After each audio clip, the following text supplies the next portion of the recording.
You're listening to Consulting Logistics, presented by FreightPlus. I'm your host, Scott McNaught. Thanks for checking us out. It is the end of the month, the end of the quarter, and it only means one thing. My man, Chris Peckham, had to come on, has to talk a little bit about what we saw in the transportation market for September, a little bit about the quarter, kind of Q3. We're about to hit the end of the year, so a lot of fun stuff. And again, Chris, it's just a dumpster fire. So. Yeah, it's not pretty. It's not pretty, but let's focus on something that is pretty. It's October here in New England, so it's a great time. It's rainy, crappy day when we film, so of course we're like faking saying it's amazing out. But hey, the weather's changed. It's fun, some stuff. I mean, you got any fun plans for Halloween? Is the kiddo got a costume planned out yet? No costume yet. We'll get him in something though. I'm sure it'll be ridiculous, but we'll have some fun. That's awesome. And then, are you already doing holiday shopping? I am trying to get out in front of it, and I'm sure we're going to touch on some of the reasons why. Oh, yes, we are. Definitely gave the warning out to my entire family of like, we should holiday shop. My wife told me to screw off, but we'll find it when we can't get anything. And she's complaining in December. I'll have a reason that I'm going to have to zip up because she'll be mad at me. Yeah. So, Chris, that's a little bit of fun because we're not, per the usual, we're not going to go into anything good. Let's talk about it. End of Q3, how did this quarter perform overall in transportation, especially compared to kind of earlier this year? Yeah, it was eerily similar to other quarter closes. You know, we did see a run up towards the end of the month, which was expected because it is the end of the quarter. So see shippers trying to get their product out so they can book that revenue on their books. So we saw a little bit of a run towards the end of the month in terms of volume and rejections. Now, is there anything high level companies should be thinking about when it comes to Q4? What should they be paying attention to? Now that we're about to hit that final one end of the year, what's typically just best practice to be looking at?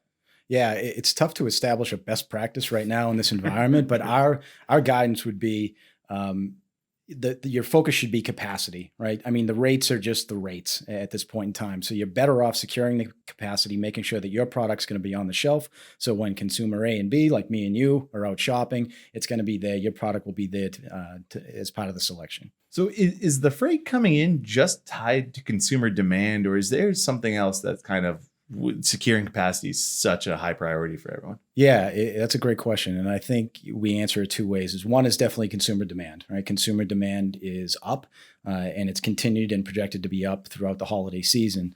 But the second one is just companies, they want to make sure that their inventory is on the shelf. So they're pulling forward orders as much as they can. I think it was Home Depot or Lowe's that was saying that, hey, we're just placing larger orders. So if they have an MOQ of X, they're doing X times whatever to ensure that they've maybe overbought, but they're going to have that inventory available to be on the shelf.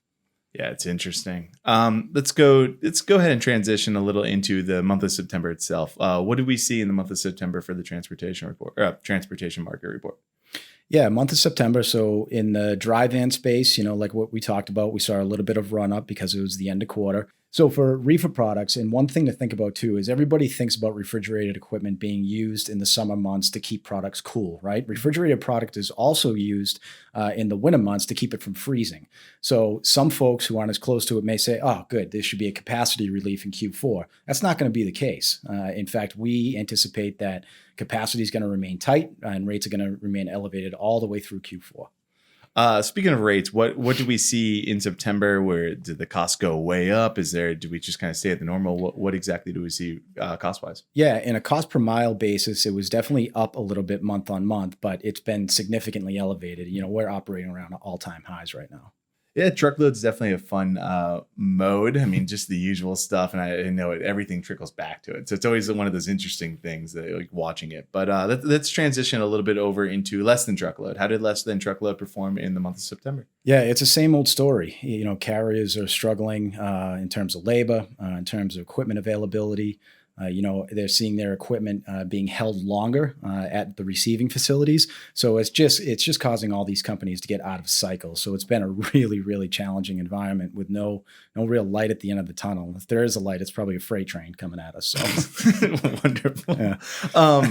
One thing in the market report that caught my eye, and it was mentioned a decent amount by Chris Gula, the kind of our LTL specialist, but the idea that vaccine mandates, if a company has over 100 employees, they're going to mandate vaccines, could play a real big factor in some of the more issues with LTL. Why is this issue a little more prominent for this mode than stuff like Truckload or all these other ones? I don't know if it's any more prominent, but here's there's a hypothesis behind it, Okay. right? So if you're going to mandate, any company with over 100 employees get the vaccines, and not to paint with too broad of a stroke, but a typical truck driver is a very independent person, right? They've chosen this profession because in the long haul space, they're going to be spending a lot of time on the road on their own. That type of personality typically doesn't really like to be told what to do. Right. So what you could see is in the truckload space, drivers who work for the larger fleet companies may take themselves right out of the cab, right? And they may choose to go do something else. In the LTL space, you could see the same thing. And again, this is all a could, and we're just trying to call out possibilities here because as it's been proven over time, nothing's guaranteed. Right. Now, it's also interesting, especially as Gula's kind of talked a lot about in this report, is that, LTLs, it's not the same kind of environment or landscape as the truckload side, which is more of the bigger carriers own like 80% of the entire marketplace, where you could see, like you say in the LTL, the driver shortage, which Gula has talked so much about of how big of a factor that plays. So it's very interesting of what this mandate could really play out to be. Yeah, I agree. The other thing that Chris Gula talked about a lot was the equipment shortage. What exactly does this mean? I know he's hinted at a lot, and I know in recent LinkedIn posts, it's been a very big topic of conversation. What is equipment shortage when it comes to less than truckload? Yeah, equipment shortage just means that, well, one, you've got the uptick in consumer spending, which we've all seen. We've talked that thing to death. So there's just more volume, right?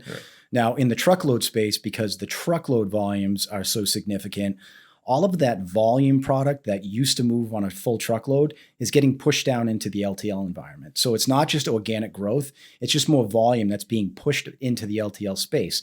So with that, you see terminals that are congested. They don't have enough equipment as is to handle the volume. And then the equipment is being dropped and it's being held longer at the receiver side.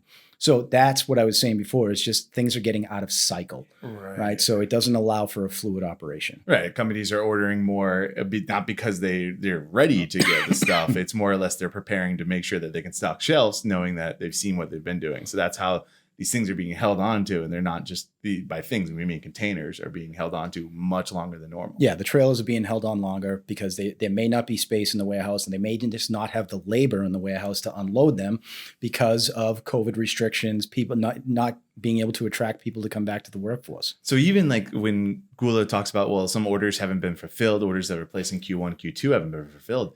At the end of the day, that's even if all those orders came in, it's still other compounding issues that make it too difficult really it's not like, hey, we just make some more trailers and we're going to be good. Yeah, no, it's not. There's no silver bullet out there. Oh, damn it. Man, on Halloween too, you're questioning, you bring in all the werewolves and all the fun stuff. The transition over into intermodal, another one of those fun, just go to this just in case. What happened in the month of September for intermodal? Yeah, intermodal volumes are significantly up. So what you saw is the UP, one of the two biggest Class 1 railroads out there, begin to meter their cargo again. And by metering, it just means they're not going to take anything that they're not already moving.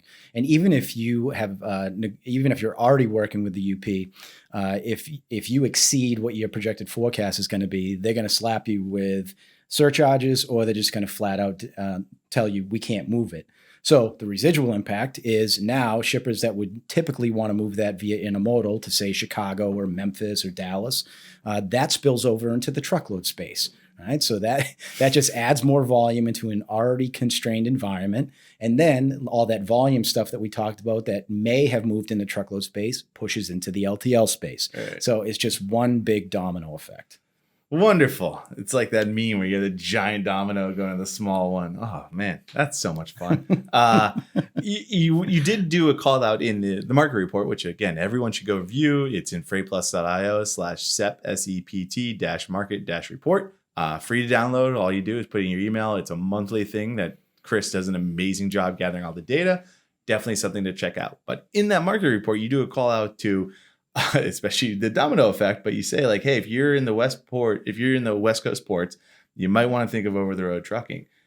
How does this, can you weigh the pros and cons to me of if I have intermodal, if I have contracted rates and stuff, most of the usual things, what is the pro of going over the road? Am I going to spend more? I'm trying to secure the capacity, or is this a lot like when you're driving in traffic and you're just trying to find the fastest lane? Next thing you know, you get caught up in like oh, great, I'm in the worst lane possible, where if I would have just stayed my role, I would have moved forward eventually. Yeah, well, let's say that your freight is you have negotiated pricing, whether it's through the steamship line all the way to an inland point, and you're able to move it. So, you're seeing average terminal dwell time of a container of about 6 days. And then you're seeing about 12 to 13 days of dwell time before it moves on the rail. So right there, you're up to 3 weeks before a container's even leaving the West Coast.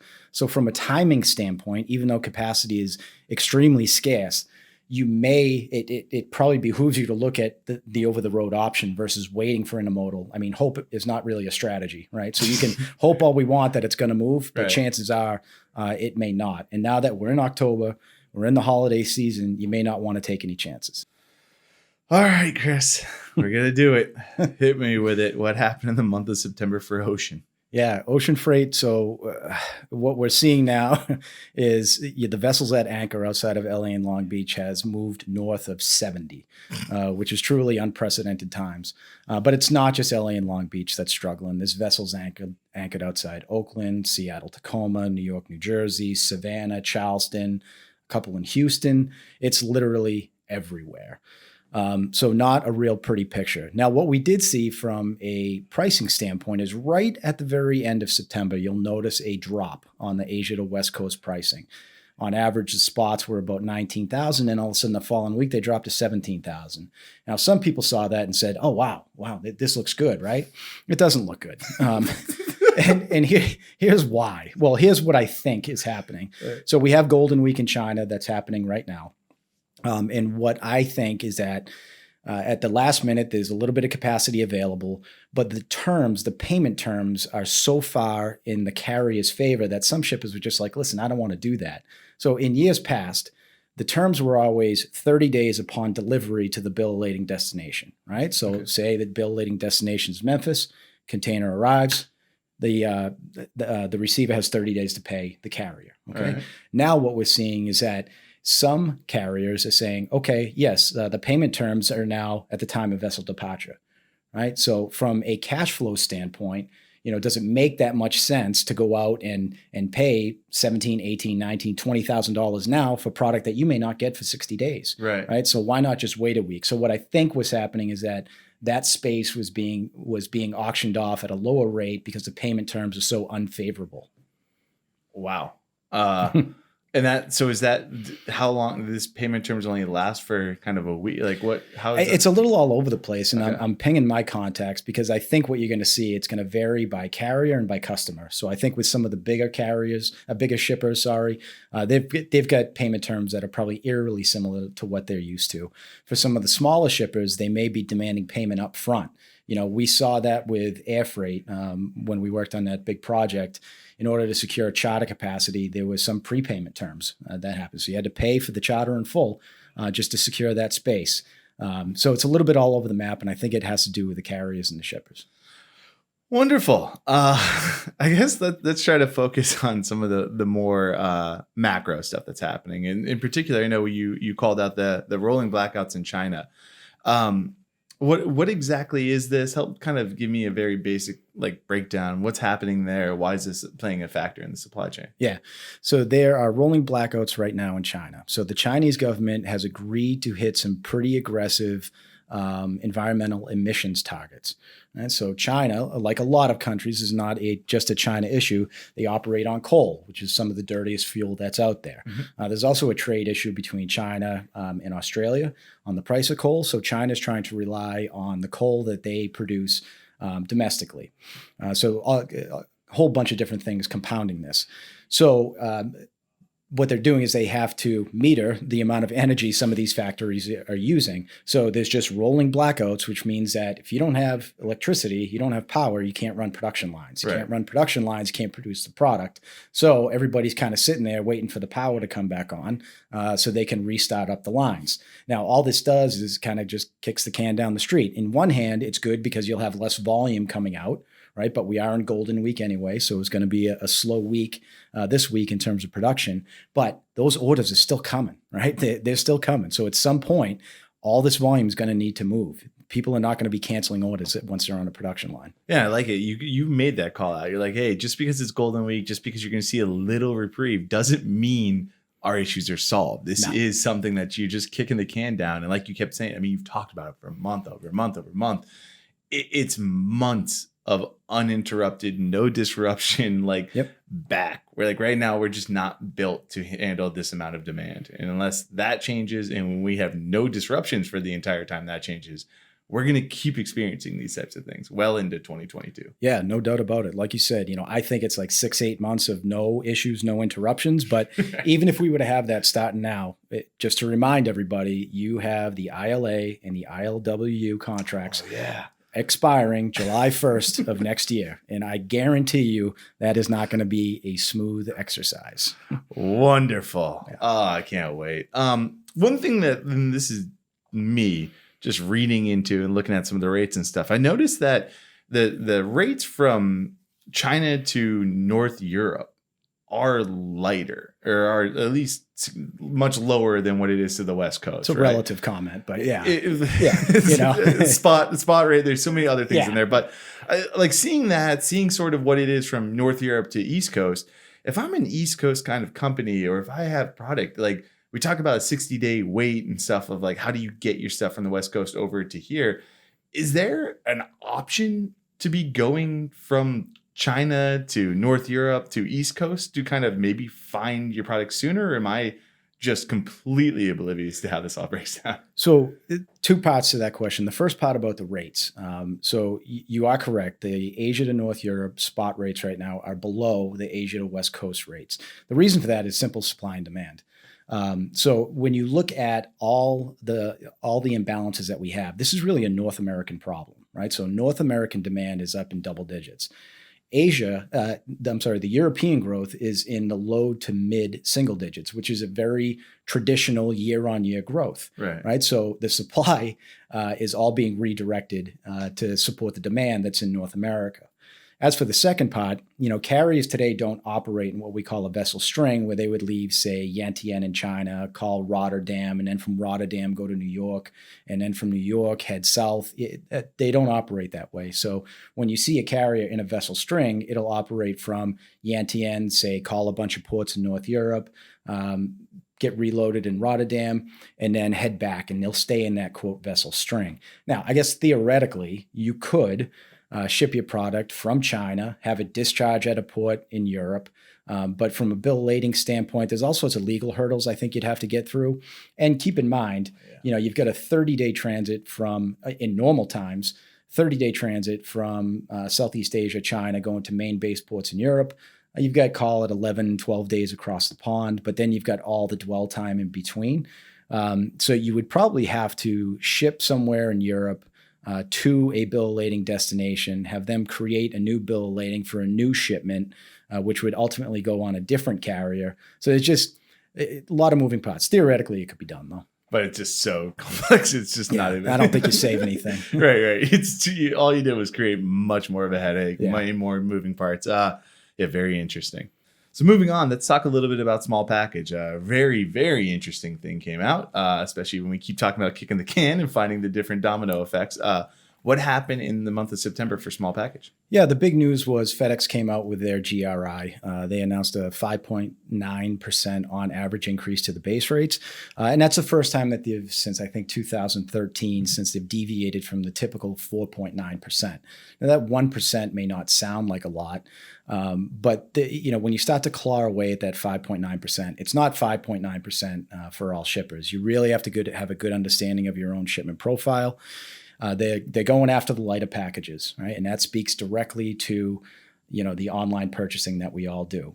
We know that it does cost those carriers more money to send a driver into a residential neighborhood and drop off one package at one house versus going to a commercial address where they're dropping 10, 12, 15 packages off at one given time. So they're going after the light packages. But then they're also hammering people on surcharges. So if you ship big packages, you're going to see some significant increases in additional handling and oversize. And then there's also some express services that were targeted for much higher than 5.9% increases as well. So what you can see, and it's funny, DHL just just came out today and said for their U.S.-based customers, they're also having a 5.9% increase. And I don't believe that UPS has announced theirs yet, but it will undoubtedly be eerily similar to whatever FedEx just did. So, I mean, it's like you've preached time and time again. It's you got to know your data. You got to understand your shipment profile. If you don't know that, especially in small package, you're going to get raked over the coals. Yeah. And FedEx also snuck in that they're changing their fuel surcharge table too. So you'll be paying more for fuel as well. So that one didn't get quite as much press, but that's also going to be in there as well. Wonderful. I guess let's transition then. Speaking of fuel surcharge, some indicators. What happened in the month of September with some of our kind of leading and trailing indicators? Let's start with fuel. What do we see? Yeah, so fuel, after Hurricane Ida hit, we had made the comment that you should absolutely expect fuel prices to rise, which they have. And they're still not back up and running to 100% capacity. So I expect another increase this week. The other big news in fuel right now is there's a very big oil spill outside in Southern California. And it's right now, nobody's 100% sure what happened. But when you have 70 vessels at anchor that are near the pipe that connects some of these offshore drilling rigs to the mainland, an anchor could have very well hit that pipe and caused that, or it could just be some corrosion because that's an older platform that's been out there. So they don't know yet. Right. But it just goes to show, like, you've got 70 plus vessels at anchor. It's not a good thing from all sorts of different viewpoints. Yeah, no, it's funny. I was reading about that right before you walked in here. I mean, we're recording this on October 4th, so I'm sure by the time that October report comes out, we'll get to talk all about that fuel thing. Good times. Yeah, because I've seen that's like it's saying it's devastating for Huntington Beach and stuff. And that was just a quick read. I'm like, oh, geez, it's going to be fun. Yeah. One thing with fuel I'm a little interested in, and something that I'm starting to hear a lot more about, it's the whole British petroleum kind of shortage and crisis. I mean, how much does that fuel crisis kind of affect us when it comes to fuel prices and stuff? Yeah, so the shortage that they have there, that doesn't impact us directly. Okay. Right. So we're okay there. The issue that they have is they have such a massive shortage of drivers. Right. And it's really, some of it's tied back to Brexit as well. So you would have drivers that are from other countries that were moving shipments in the UK and now no longer can. So our friend Boris Johnson over there is trying to do a couple creative things to attract drivers back to the industry. He also has some of his armed forces on high alert where they may need to get into the cab and ensure that that petrol is being delivered to petrol stations, because people are panic buying right now, and rightfully so, because there is an absolute shortage. Now, I mean, we talk about driver shortage all the time here. Is there a possibility we have sort of a similar issue that's occurring? Or is this something that because of Brexit, because of their more unique geographical issues over in Britain, the driver shortage, how we get affected by driver shortage and how they're getting affected are just going to always be completely different? Yeah, it's like, I mean, it is an apples to orange comparison, right? You've got a really small geography with a much smaller number of people there. But listen, both apples and oranges grow on trees, right? So they're not all that different at the end of the day. We've been suffering from a driver shortage for quite some time, and it doesn't appear that it's going to get much better anytime soon, depending on if there are any changes to some of the legal requirements it takes to get somebody into the cab, but we'll see. So there's nothing we could learn, like if, say, Britain, Boris or Buddy over there figures out some stuff or it starts to incentivize, there's nothing that we can really... Well, I think that we're ahead of the curve in that we've been very dedicated, or companies have been very dedicated to increasing driver salaries, ensuring that the quality of life is going to be better. One of the things that is not part of that infrastructure bill that we didn't see, that hasn't passed yet, but it's just more truck stops, right? Allocating more funds to build more truck stops to make it a little bit more accommodating for those long haul drivers. And I am speaking a little bit out of class here because I've never lived in England. I've visited a whole bunch for work. But from what I understand, the treatment of drivers over there leaves a lot to be desired, which is why it's been so difficult to get drivers back in the cab there. Oh, yeah. I can imagine, especially the older roads. Like you drive here in Boston, you're like, oh, God, who made this? These stupid traffic logistics people. I'm sure that Britain's much better off. Last thing before we start to wrap, the PMI. I mean, it's something that we always talk about, the Purchasing Managers Index. More of the same? Did we see anything different? I know we're approaching the holiday rush. I mean, it kind of happened, right? I mean, if you haven't got your stuff kind of coming over here, did we see any significant kind of rise because of the holiday rush in the PMI? No, there was nothing really surprising. It was up again. So this is 15 months in a row of expansionary results from the PMI. We're going to expect that September, because there is a 1 month lag in reporting, we expect September to remain in that threshold. And honestly, I don't see anything dropping. In fact, I would expect it to run above 50, because anything above 50 indicates an expansionary economy. I expect it's going to run above 50 through the end of the year, through at least the first half of next year. Interesting stuff. Chris, man, I can't thank you enough. As per the usual, what's the easiest way to get in touch with you, especially if you have questions? I mean, that's the really cool thing here, is that it's not just we send out the market report to our clients. Like, there are multiple times you are sitting in talking through this type of stuff. What's a really good way to get in touch with you if you have questions? Yeah. Shoot me an email to cpeckham@freightplus.io. You can grab me on LinkedIn, send me a message, give me a call, whatever you need. We are here to help solve problems. Yeah, we absolutely are. The September market report is available now. September, all you got to do is go to freightplus.io/SEPT, SEPT-market-report. It's all right there. Also, if you go to the resources page, you can see all our market reports, all our infographics, all our white papers. We have a bunch of stuff out there. So definitely go check that out. In the meantime, thanks for listening to Consulting Logistics. I'm Comic Knot. I forgot to say goodbye to you.